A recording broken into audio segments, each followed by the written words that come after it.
ইফতারের পর যখন ক্লান্ত শরীর একটু বিশ্রামের দরকার হয়, ঠিক সেই মুহূর্তে দুর্বৃত্তের গুলিতে রাউজানে মুজিব নামে 50 বছর বয়সী এক ব্যক্তিকে গুলি করে হত্যা করা হয়েছে। ঘটনাটি ঘটেছে রাউজান উপজেলার পূর্ব গুজরা ইউনিয়নের 4 নম্বর ওয়ার্ডে। আমরা এই মুহূর্তে রয়েছি রাউজান উপজেলা স্বাস্থ্য কমপ্লেক্সে। আমার পাশেই কিন্তু নিহত মুজিবের লাশ পড়ে আছে। আপনারা দেখতে পাচ্ছেন, এটি এখন থেকে কয়েক ঘন্টা আগে রাউজান উপজেলার পূর্ব গুজরা ইউনিয়নের অলিমিয়াহাট বাজার এলাকায় দুর্বৃত্তের গুলিতে এই ব্যক্তি মুজিব নিহত হয়েছেন। তাকে স্থানীয়রা উদ্ধার করে রাউজান উপজেলা স্বাস্থ্য কমপ্লেক্সে নিয়ে আনেন। আমরা এই উপজেলা স্বাস্থ্য কমপ্লেক্স থেকে আপনাদের সঙ্গে সরাসরি যুক্ত হয়েছে। দর্শক, আমরা যতটুকু জানতে পেরেছি, দুর্বৃত্তরা এসে কোনো ধরনের কথাবার্তা ছাড়াই অতর্কিত ভাবে মুজিবের মাথায় অস্ত্র টেকিয়ে গুলি করে পালিয়ে যায়। এরপরে তাকে রাউজান উপজেলা স্বাস্থ্য কমপ্লেক্সে আনা হয়। উপজেলা স্বাস্থ্য কমপ্লেক্সের কর্তব্যরত চিকিৎসকের সঙ্গে আমরা কথা বলেছি। চিকিৎসক আমাদেরকে জানিয়েছেন যে তাকে এখানে আনার আগেই তার মৃত্যু হয়েছে এবং তার শরীরে 3টি বুলেটের আঘাত পাওয়ার কথা তারা স্বীকার করেছেন। একই সঙ্গে অতিরিক্ত রক্তক্ষরণের কারণেই কিন্তু তার এই মৃত্যু হয়েছে বলে কর্তব্যরত চিকিৎসক দাবি করেছেন।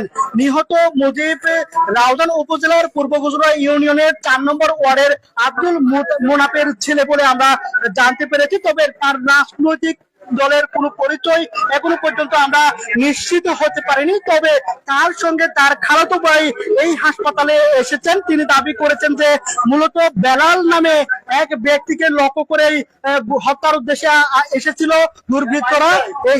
তারপরেই কিন্তু এই মুজিবকে গুলি করে হত্যা করা হয়েছে।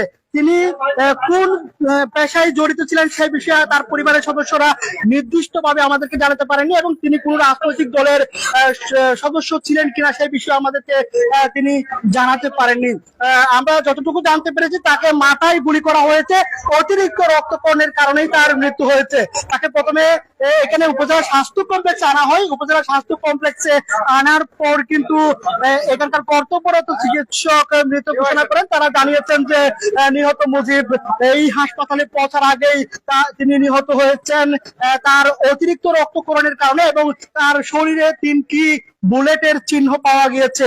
আমরা দেখতে পাচ্ছি তার স্বজনেরা এখানে এসেছেন, তার স্বজনরাও কিন্তু আহাজারি করছেন। আমরা একটু যুক্ত হতে চাই নিহত মুজিবের স্ত্রীর সঙ্গে, তিনি এখানে রয়েছেন। আপনার নাম কি? শাহনাজ বেগম। শাহনাজ বেগম, আপনি একটু জানাবেন কি ঘটেছে, আপনি কি শুনেছেন?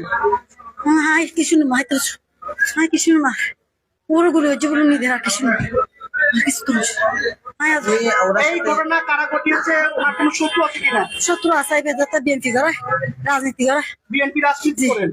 উনি কোন দলের? মানে ওই আপনার এখানে তো গ্রুপ আছে, গিয়াসউদ্দিন কাদের চৌধুরী আছেন, গোলাম আকবর খন্দকার আছেন। না, গিয়াসউদ্দিন কাদের চৌধুরী। গিয়াসউদ্দিন কাদের চৌধুরী। জি। এখন আপনার স্বামী পেশা হিসেবে কি কাজ করতো? পেশা হিসেবে কিন্তু বিদেশ আছে, আগে আছে প্রায় 20 বছর ফলে এসব মানে নিন আর কি। গত হাসাব তো এসব ইবে না, ইয়ার পরে শুরু হইবে। এখন ওনাকে কি কারণে হত্যাকাণ্ড তো জানতাম না। জানেন না? আপনি একটু আগে বলেছেন যে আসলে ওনাকে আগেও মারধর করা হয়েছে। কারা মারধর করেছিল, কি কারণে? মাইনা আর কি রাজনীতি করতো এ ব্যাপারে। দর্শক শুনছিলেন নিহতের স্ত্রীর বক্তব্য। তিনি জানাচ্ছিলেন যে তার স্বামী বিএনপির রাজনীতির সাথে জড়িত বলে তিনি দাবি করেছেন। একই সঙ্গে তাদের শত্রুতা থাকা, পূর্ব একটা শত্রুতা থাকার কথা বলেছেন। তবে তিনি সুনির্দিষ্ট ভাবে কারো কোনো নাম বা কারা এই ঘটনা ঘটিয়েছে তাদের বিষয়ে কোনো স্পষ্ট কিছুই বলতে পারছেন না।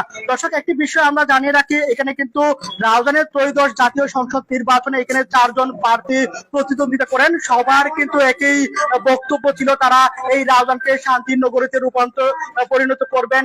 বিশেষ করে 5 আগস্টের পরে রাউজানে কিন্তু বিভিন্ন সময়ে গুলিতে এবং বিভিন্ন কায়দায় কিন্তু হত্যাকাণ্ডের ঘটনা ঘটেছে।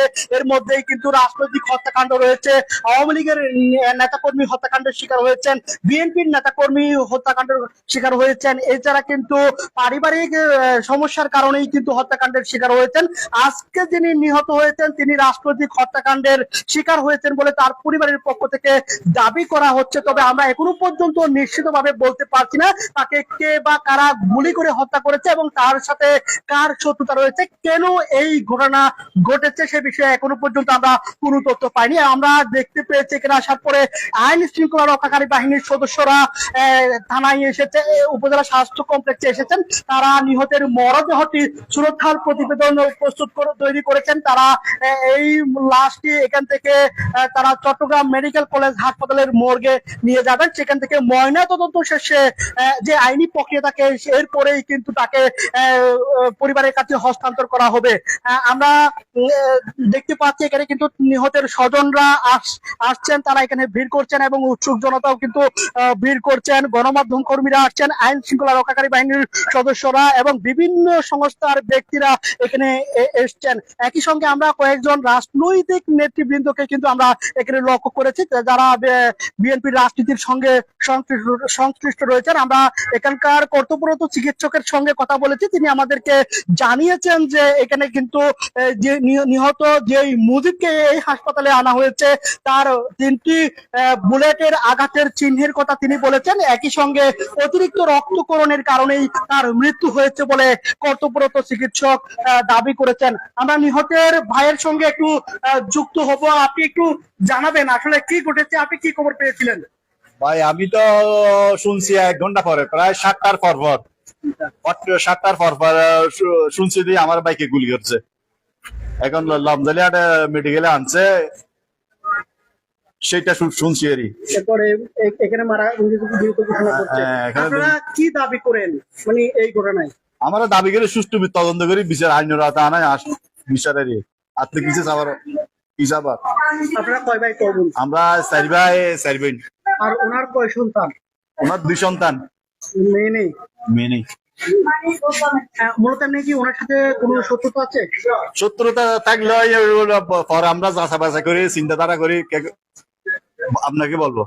এখন তো আমরা কিছু বলতে পারতেছি না। আসলে এখন যদি যেমনটাই জানাছিলেন নিহতের ভাই, আসলে কি কারণে তিনি মুজিব হত্যাকাণ্ডের শিকার হয়েছেন তিনি স্পষ্টতই আসলে কিছু বলতে পারছেন না। তবে তারা ধারণা করছেন যে পূর্ব শত্রুতার জের ধরে হয়তোবা এই হত্যাকাণ্ডের ঘটনা ঘটেছে। যেহেতু তিনি রাজনৈতিক দলের সঙ্গে জড়িত ছিলেন বলে তার স্ত্রী দাবি করেছেন, সেই হিসেবে কিন্তু রাজনৈতিক হত্যাকাণ্ড বলা যায়। দর্শকের রাজধানী কিন্তু একের পর এক লাশ পড়ছে, কখনো ইউনিয়নে, কখনো আবার পৌর এলাকায়, কখনো ঘটছে গোলাগুলির ঘটনা এবং বিভিন্ন ধরনের অপরাধ কর্মকাণ্ড। বিশেষ করে 5 আগস্টের পরেই কিন্তু উত্তপ্ত হয়ে ওঠে এই রাজধানী। কিন্তু ত্রয়োদশ জাতীয় সংসদ নির্বাচনকে ঘিরে প্রার্থীরা কিন্তু এখানে বারবার তারা ঘোষণা দিয়েছেন যে এই রাজধানীকে শান্তির নগরীতে রূপান্তর করবেন। তবে এরপরেই কিন্তু নির্বাচনের পরেই কিন্তু বিচ্ছিন্ন কয়েকটি ঘটনা ঘটলেও কোন ধরনের প্রাণহানির ঘটনা ঘটেনি। আজকেই কিন্তু নির্বাচনের পরেই আজকে প্রাণহানির ঘটনা ঘটেছে। দুর্বৃত্তের গুলিতে সর্বশেষ প্রাণ হারালেন এই মুজিব। আইন শৃঙ্খলা রক্ষাকারী বাহিনীর সদস্যরা দুর্বৃত্তদেরকে চিহ্নিত করে আইনের আওতায় আনবে এমনটাই প্রত্যাশা তার স্বজন সহ স্থানীয়দের। চট্টগ্রামের রাজধানী থেকে আমার কাছে এই ছিল সর্বশেষ। ধন্যবাদ সবাইকে।